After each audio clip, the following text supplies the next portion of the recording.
Why do startups fail? This has to be one of the most critical and expensive issues in business today.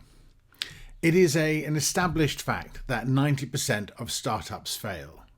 Now, if you're an investor, a venture capitalist or an angel, this can be a truly expensive event.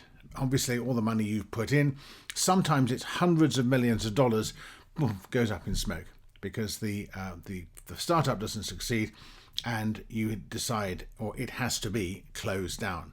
Now, if you're a founder, this is not only financially expensive, this is actually probably emotionally devastating.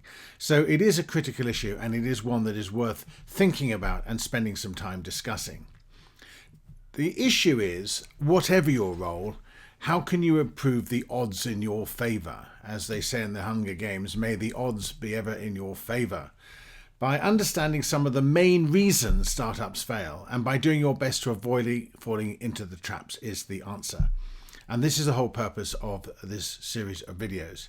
Now, the original survey that I came across was by CB Insights, and they identified 20 reasons. I've added one more, and I'm also sharing with you my perspective on these based on over 30 years of investment banking experience. Now, what I've done is I've organized these 21 issues into groups to make them more understandable and easier to grasp. First of all, I've identified strategic issues which are fundamental to the startup and actually, I believe, can be identified pre-investment. If you're an investor and if you're a founder, then these are at the core of your business and you really need to get to grips with them. The next group is what I've called the post-investment external factors. These are factors which can happen at any time, frankly. They're not necessarily things you can pick up on due diligence, and they are driven by external factors which may not be within the control of the startup. Then we turn to operational issues, which certainly are in the control of the startup, and they need to be looked at quite carefully. I've identified management issues, which I think are very important, and management weaknesses can be identified very early on by just being an outsider and watching how the business is run. And finally, I've got a couple of really critical financial issues for you, which are, with hindsight, glaringly obvious. But as you'll see when you get to them, then they are things which can be avoided.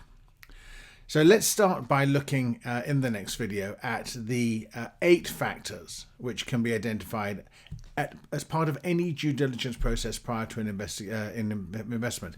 If you're a founder, these are also particularly critical because they are highlighting and identifying flaws at the heart of your project, which you need to eradicate. So that's my introduction to this little series of videos. Why do startups fail? I hope it's going to really get you thinking, and hopefully it's going to help you to avoid some of these major pitfalls.